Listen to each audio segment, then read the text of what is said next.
Today we will be talking all about informational text structures and how we can use those to really understand our non-fiction text, also informational. We're going to use that to help us answer our very big question that we have this week, all about government.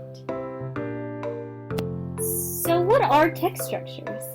I want you to think way back to that word structure from science. We talked about structures and functions, and structures was parts. So we're looking at parts of a text and how we can use those to help us understand. Go ahead and find this page in your packet. It's called Informational Text Structures.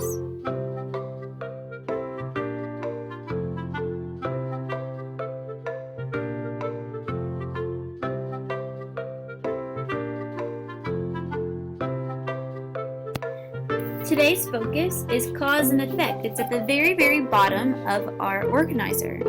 It says the author uses and describes an event from several events and the events that follows. I'm sure you've heard of cause and effect before, but we're really going to dig deep into that today.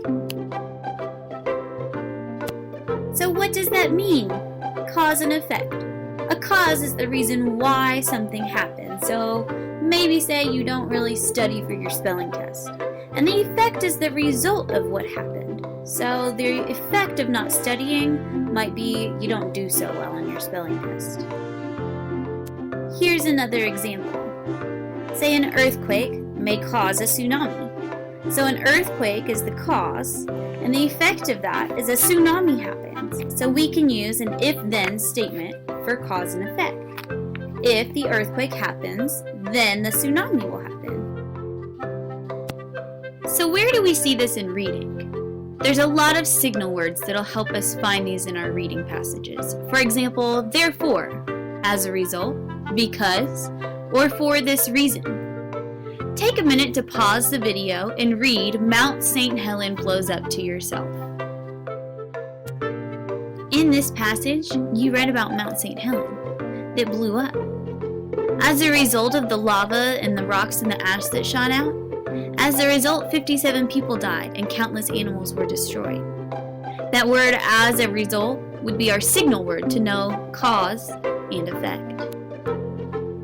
So how can I organize my thinking? This is a perfect way of a graphic organizer for cause and effect. Cause was the Mount St. Helen erupted and shot lava, rock, and ash. The effect was that 57 people died along with several animals and plants. The arrow points to the effect. Now it's your turn to practice. Go ahead and turn your page to Passage 1 Graphic Organizer. You will read the passage in the Lesson 1 folder and then complete your organizer based on that passage. Through this, you will start your exploration of our government question this week. Hope you find some good stuff. Created using Powtoon.